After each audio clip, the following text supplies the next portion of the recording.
प्यारे भाई बहनों, आज का वचन है यिर्मयाह उसका 32 का 38 पढ़ेंगे तो वचन को ध्यान से सुनिएगा। प्रभु क्या कहता है वचन के द्वारा, आप लोग वचन को ध्यान से सुनिएगा ताकि परमेश्वर इस वचन के द्वारा आप सबको बहुत बहुत आशीष दे। आमीन। वे मेरी प्रजा ठहरेंगे और मैं उनका परमेश्वर ठहरूंगा। हालेलुया। आप परमेश्वर की प्रजा ठहरेंगे और परमेश्वर वो आपका परमेश्वर ठहरेगा। हालेलुया। मैं उनको एक ही मन और एक ही चाल कर दूंगा कि वे सदा मेरा भय मानते रहें, जिससे उनका और उनके बाद उनके वंश का भी भला हो। हालेलुया। मेरे प्यारे भाई बहनों, परमेश्वर का वचन कहता है कि मैं उनको एक ही मन और एक ही चाल कर दूंगा कि वे सदा मेरा भय मानते रहें, जिससे उनका और उनके बाद उनके वंश का भी भला हो। आमीन। आगे एक वचन बताएंगे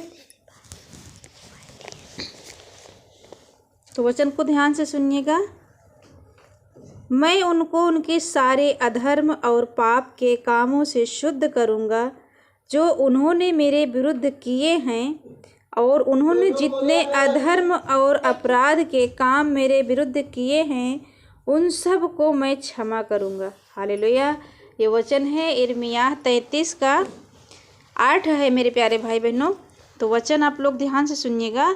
मैं उनको उनके सारे अधर्म, जो आपने अधर्म और पाप किया है, उन सब से शुद्ध करेगा, और जो परमेश्वर के विरुद्ध हमने किया है, उन्होंने जितने अधर्म हम सब ने जो किए हैं, उस अपराध के काम मेरे विरुद्ध किए हैं, हम सब ने परमेश्वर के विरुद्ध किए हैं, उन सब को परमेश्वर हमारा क्षमा करेगा। आमीन।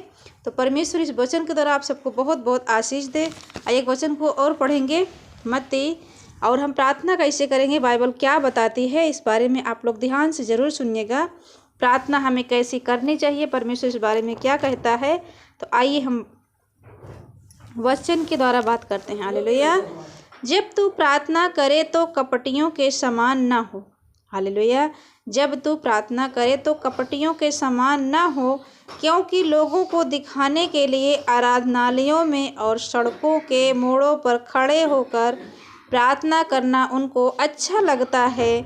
मैं तुमसे सच कहता हूँ कि वे अपना प्रतिफल पा चुके। आमीन।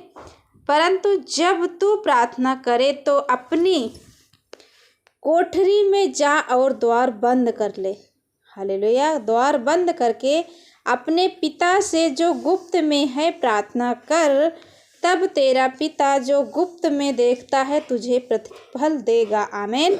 मेरे प्यारे भाई बहनों, परमेश्वर का वचन कहता है जब तू प्रार्थना करे तो अपनी कोठरी में जा और द्वार बंद करके अपने पिता से, हमारा परमेश्वर जो गुप्त में है, हम उससे प्रार्थना करें, तब तेरा पिता जो गुप्त में देखता है तुझे प्रतिफल देगा। हालेलुया। हमारा परमेश्वर जो गुप्त में है वो हमें प्रतिफल देगा। और हमें प्रार्थना कैसी करनी है आगे पढ़ेंगे वचन में,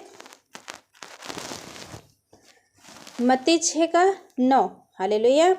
अतः तुम इस रीति से प्रार्थना किया करो, हे हमारे पिता, तू जो स्वर्ग में है, तेरा नाम पवित्र माना जाए, तेरा राज्य आए, तेरी इच्छा जैसे स्वर्ग में पूरी होती है वैसे पृथ्वी पर भी हो। हालेलुया।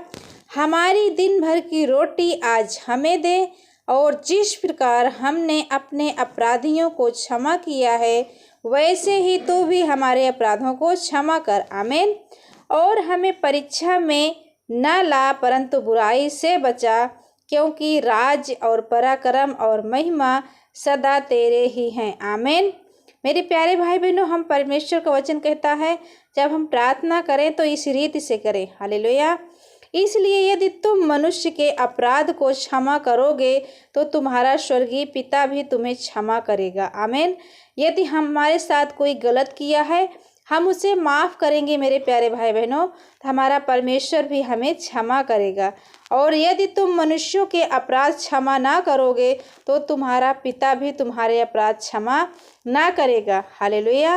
तो हमें एक दूसरे के गलतियों को माफ़ करना है, क्षमा करना है, ताकि परमेश्वर भी हमें क्षमा करे हमारे पापों से, हमारे गुनाहों से। हालेलुया।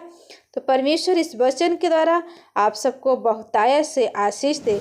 आगे एक वचन पढ़ेंगे, और यदि आप प्रार्थना करते हो, परमेश्वर के वचन पर चलते हो, प्रभु का वचन कहता है मेरे प्यारे भाई बहनों, मत्ती उसका 6:33 में, इसलिए पहले तुम परमेश्वर के राज्य और उसके धर्म की खोज करो तो ये सब वस्तुएं भी तुम्हें मिल जाएंगी। आमीन।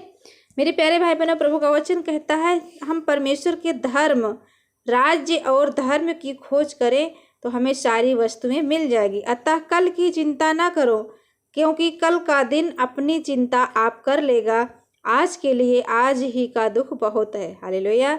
हम परमेश्वर के वचन में लिखा है कि हम परमेश्वर के धर्म और राज्य की खोज करें तो हमें सारी वस्तुएं मिल जाएंगी। हालेलुया।